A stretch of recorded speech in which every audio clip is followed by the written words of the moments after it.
The aquarium hobby is no different than any other hobby, than any other industry.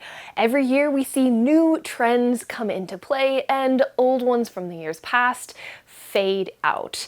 And I thought it would be fun to cover some of the trends that I expect to see coming in 2025 and say goodbye to some of the ones from 2024. I would love to have you follow along, so go ahead, make your predictions. We'll be right back and get into that list.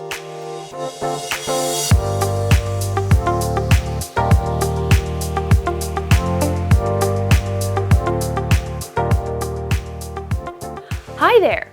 Hilary here for Waterlogged on behalf of SaltwaterAquarium.com. As I told you, I've got a list of predictions for what is going to be in and out for 2025. Let's go ahead and get started with that list. Now, the first prediction that I'm going to make is that small desktop tanks are going to be in. I don't know about you, but I've known a lot of people in my life talk about how they don't have a ton of space, but they really do want to have a tank. They've been inspired by stuff they've seen in the hobby, and they can't quite figure out the space to put it.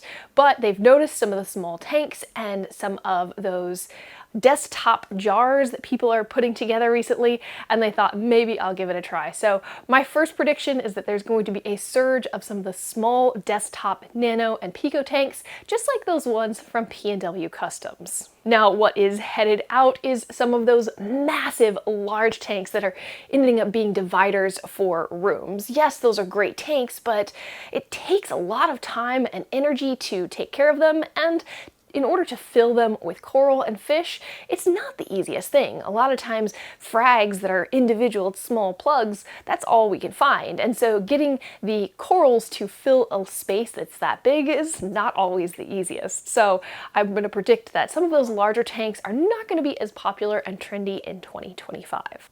The next thing that I see being trendy in 2025 is a focus on sustainability.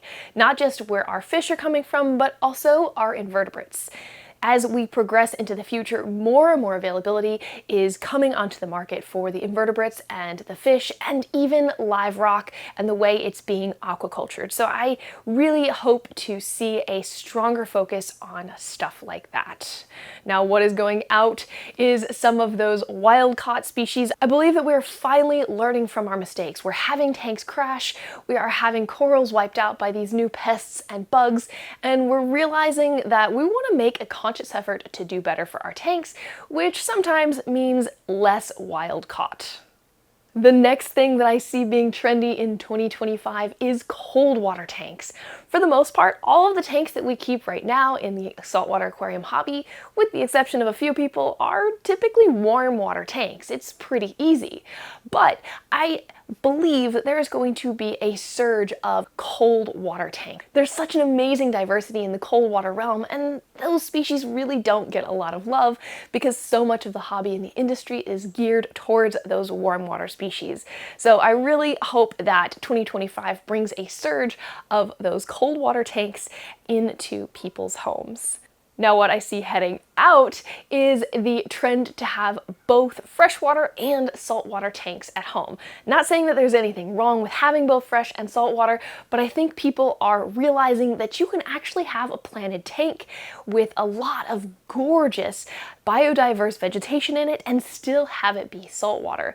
If you've seen any of those macroalgae tanks, you'll know exactly what I'm talking about. So I think there will be more of a pull away from having both freshwater and saltwater and having it still geared towards the saltwater world. Something else that is going to be in 2025 is specific species focused tanks.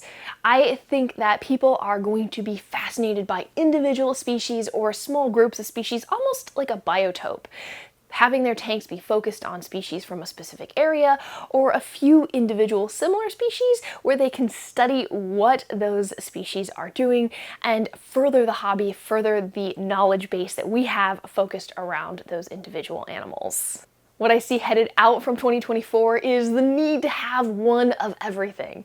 I know I'm guilty of it. I want to have all of the different types of fish and coral and invertebrates, and I want them all to be in my tank, but it's not actually a sustainable thing.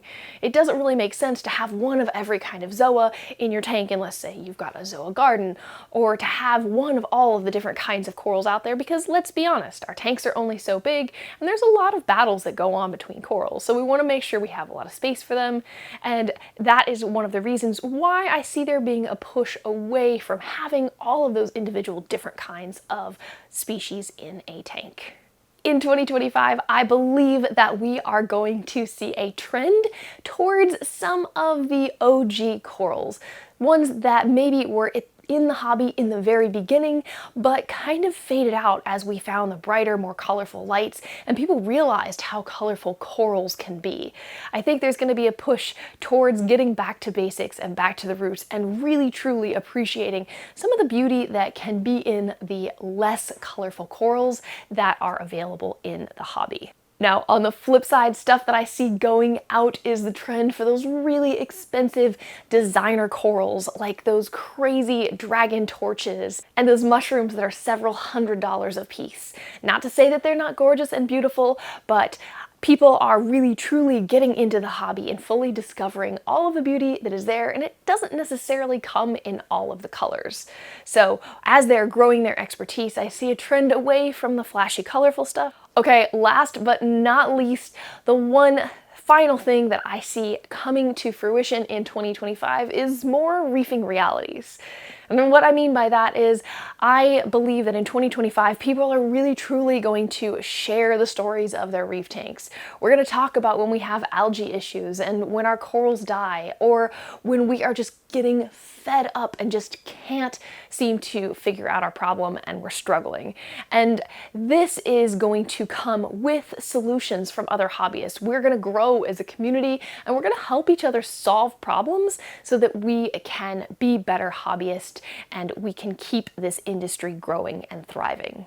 And because of that, I foresee that burnout is going to be a thing of the past. Because we're sharing all of these failures with each other, we're showing pictures of our tanks that aren't necessarily the most picturesque tanks, we're being real. I believe that burnout is going to be a thing of the past. We're all going to help each other go forward in the future and keep our hobby thriving and growing. Okay, have I named any predictions that you made at the beginning of the video? If so, let me know which ones you made. And if I didn't, let me know what predictions you've made for 2025. What do you see as a new up and coming thing in this new year? And what do you see being a thing of the past? All right, this has been Hilary for Waterlogged on behalf of SaltwaterAquarium.com. Thank you so much for watching, and I'll see you next time.